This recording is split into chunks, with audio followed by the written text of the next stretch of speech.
নমস্কাৰ বন্ধুসকল, মই প্ৰাণজিতে আপোনালোকক পুনৰ স্বাগতম জনাইছোঁ মোৰ এই ইউটিউব চেনেললৈ। আজি এই ভিডিঅ'ত আপোনালোকক দেখাবৰ চেষ্টা কৰিম শ্ৰী শ্ৰী মাধৱদেৱৰ জন্মস্থান।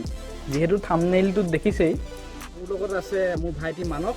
দুইটা আমি গৈ আছোঁ, আমিও চাম, লগতে আপোনালোককো দেখাম। তেনেহ'লে ভিডিঅ'টো চাই থাকিব শেষলৈকে।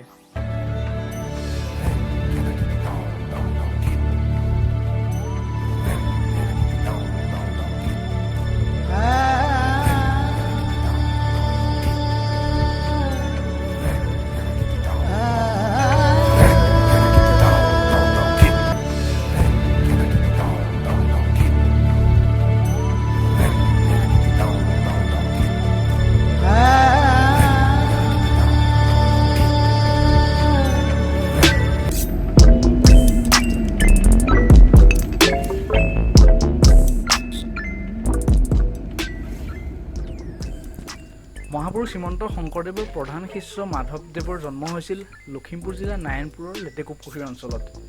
মাধৱদেৱৰ বিষয়েটো আপোনালোকে সকলোৱে জানে, কিন্তু বিভিন্ন কাৰণত হয়তো বহুতে এই অঞ্চললৈ আহি তেওঁৰ জন্মস্থানভাগ চাবলৈ অহা নাই। সেয়েহে মই এই ভিডিঅ'টোৰ জৰিয়তে আপোনালোকক গোটেই জন্মস্থানৰ পৰিৱেশটো দেখাব চেষ্টা কৰিম। আৰু আমি এতিয়া আহি আছোঁ লালুক বান্দৰদেৱা হৈ। আৰু কেই কিলোমিটাৰমান যোৱাৰ পিছতে আমি সেই স্থান পামগৈ। তাৰ পৰা আপোনালোকক সুন্দৰ পৰিৱেশসমূহ দেখাই যাম।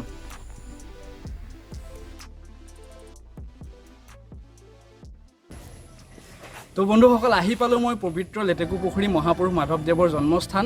ব'লক ভিতৰলৈ সোমাই যাওঁ, মোৰ লগতে ভিডিঅ'টোত আপোনালোককো দেখাম।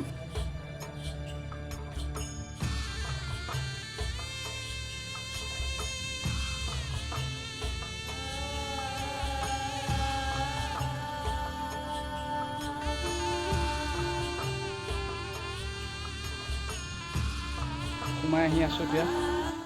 এইটো চাওক না, সংক্ষেপতে মহাপুৰুষ শ্ৰী শ্ৰী মাধৱদেৱৰ জন্মস্থান দেখাই দিছোঁ। এইটো ভালকৈ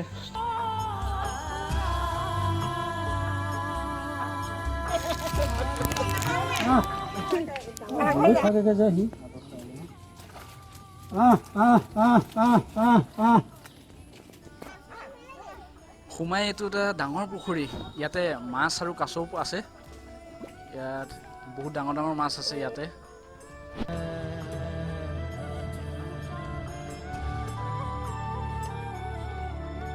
তো ককাক লগ পালোঁ এতিয়া। ককাৰ পৰা অকণমান থানখনৰ বিষয়ে আমি জানিবলৈ চেষ্টা কৰিম। ককাই গোটেইখিনি ভালদৰে বুজাই দিব। তো ককা অকণমান কৈ দিয়কচোন থানখনৰ বিষয়ে। মহাপুৰুষ মাধৱদেৱৰ জন্ম আচলতে লখিমপুৰ জিলাৰ কাহানি বৰনাৰায়ণপুৰৰ বালিগ্ৰাম নামে ঠাইৰ উজিৰৰ ফুলত মাধৱদেৱৰ জন্ম হৈছিল বুলি আমাৰ আটাইকেইখন চৰিত্ৰ পুথিয়ে কয়। যিহেতু বিশেষকৈ জতিয়াই ঠাকুৰৰ চৰিত্ৰ, কি বুলি কয়, জতিয়া ঠাকুৰৰ চৰিত্ৰ, তাৰপিছত দীপনাথ বেজবৰুৱাৰ চৰিত্ৰ পুথি আৰু আটাইকেইখন চৰিত্ৰ পুথিয়েই উজিৰতলত জন্ম হৈছিল বুলি কয়। আৰু উজিৰতলত জন্ম হোৱাৰ পিছত তেওঁৰ 3 বছৰ পাৰ হোৱাৰ পিছত উজিৰৰ তলৰ পৰা সেই ঠাইতেই ঠাউকতে অকণমান বেলেগ এখন গৃহত তেওঁ তৈয়াৰ কৰি পেলাই কিছুদিন আছিল। আৰু তাৰপিছত 6 বছৰ যেতিয়া বয়স হয়, তেতিয়া উজিৰৰ তলৰ পৰা লেটেকুপুখুৰী তোমাৰ গাঁৱৰে সেই লেটেকুপুখুৰীৰ পাৰত থকা এঘৰ গৃহস্থীৰ পৰা অকণমান মাটি খুজি তাতে মই গৃহ খালি তাতে মই থাকিব বিচাৰোঁ বুলি উজিৰৰ ওচৰত বৰকণা দি, মাধৱদেৱৰ দেউতাকৰ নাম বৰকণা দি, আৰু লগতে তেওঁ গোবিন্দগিৰি বুলি কয়। তেওঁ সেই ঠাইলৈ মানুহৰ আক্ৰমণৰ সময়ত সেই ঠাই এৰি মানুহবোৰ বেলেগ বেলেগ ঠাইলৈ গুচি গৈছিলে। কিন্তু ইয়াৰ পিছৰ পৰ্যায়ত যেতিয়া তালৈ পুনৰ ঘূৰি আহিছিলে, তাতে 5-6 ঠাইত তেওঁলোকে নামঘৰ পাতি গুণানুকীৰ্তন কৰিব ধৰিছিলে। কিন্তু ইয়াৰো পিছৰ পৰ্যায়ত বিভিন্ন অধ্যয়ন কৰাৰ পিছত ইয়াৰে 2টা স্থান স্বীকৃতি প্ৰদান কৰা হৈছিলে। তাৰে এটা হ'ল লেটেকুপুখুৰী আৰু আনখন হ'ল উজিৰৰ টোল। এতিয়া আমি উপস্থিত হ'লোঁ এয়া লেটেকুপুখুৰী।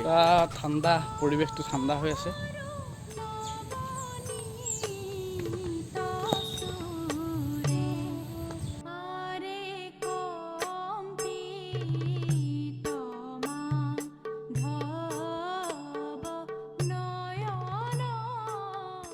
মূল নামঘৰ ভাগ ইয়াতে এতিয়া নিৰ্মাণ কাৰ্য চলি আছে। ভিতৰত যাব হয়তো দিয়ে নাই সুধি ল'ম, যদি যাব পাৰোঁ দিয়ে তেখেতসকলে যাম। ঐতিহাসিক লেটেকু পুখুৰী দেখাই আছোঁ আপোনালোকক গোটেইটো। লেটেকু পুখুৰী চাওক, ইয়াতে বিশেষ একো তেনেকৈ নিৰ্মাণ কৰা নাই, যেনেদৰে আছে একচুৱেলি তেনেকৈ ৰখা হৈছে। পাৰসমূহো এনেদৰেই আছে। সঁচাই মনবোৰ ভাল লাগি যায় এনেকুৱা এটা ঠাইত আহিব পালে।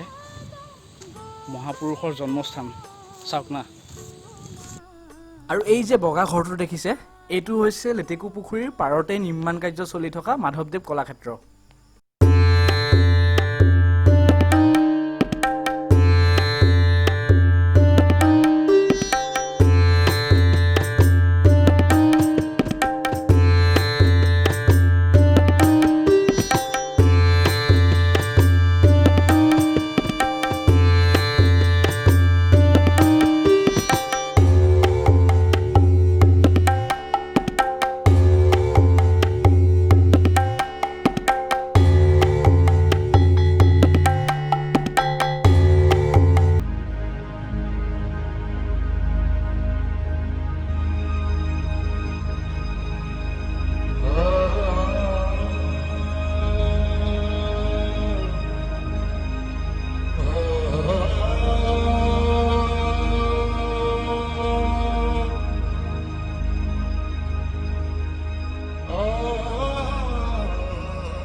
এইটো চাওক, তেখেতে এই কুঁৱা ব্যৱহাৰ কৰিছিলে।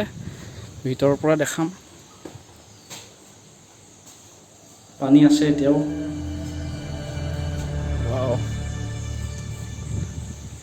আৰু কাষতে আছে উজিৰৰ গৃহ।